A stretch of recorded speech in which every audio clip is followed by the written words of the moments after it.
Bonjour à tous amis auditeurs, voici la Minute du Bonheur. Et aujourd'hui, comment voulez-vous? Bien imbu de la théorie de la pensée germe, la pensée maintenue dans la subconscience qui est forcée d'y croître comme le grain de blé est forcé de devenir un épi et ne deviendra pas un prunier.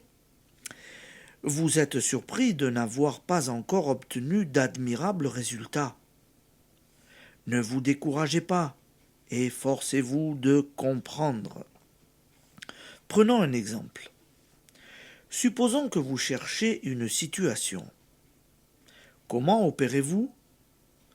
Vous faites les démarches nécessaires en repoussant résolument toute idée d'échec, en cultivant au contraire l'idée de succès. Mais encore, êtes-vous sûr de maintenir en vous assez clairement, assez vigoureusement, assez fermement l'idée de réussite? Après avoir fait un pas en avant, n'en faites-vous pas deux en arrière sous l'impulsion du doute? Ne faites-vous pas comme le photographe qui laisserait s'interposer les passants entre son appareil et la jolie fille dont il veut faire le portrait? Vous pensez réussite. Fort bien. Mais la situation rêvée se présente pour l'instant sous les auspices d'un certain ami ou d'une administration. L'ami se montre-t-il un peu moins chaud? L'administration semble-t-elle réticente? Les voilà qui s'interposent entre votre pensée réussite et votre objectif. Vous pensez paix dans le monde, mais la moindre information belliqueuse dans le journal ou à la radio éveille en vous des images de combat. Inutile de dire que, s'il s'agissait de photos, votre pellicule serait voilée, ou qu'il s'y imprimerait tant d'images superposées que l'épreuve serait illisible. Avouez que votre mise au point a manqué de netteté.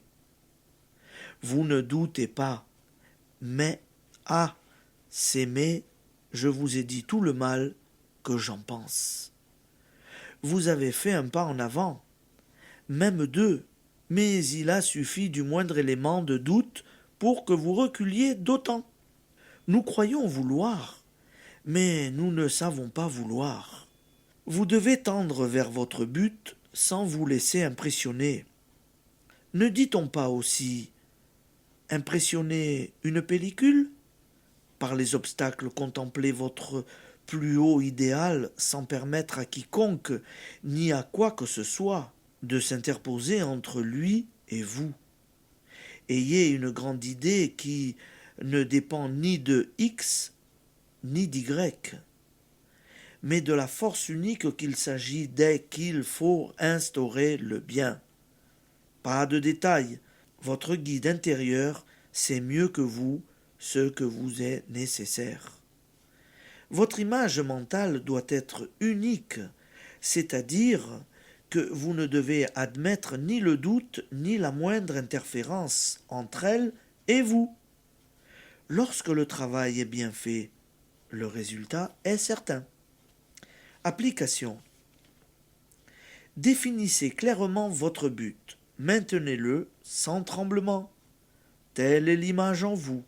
Elle sera sa réalisation. Je vous souhaite de passer une bonne journée, amis auditeurs, et à demain.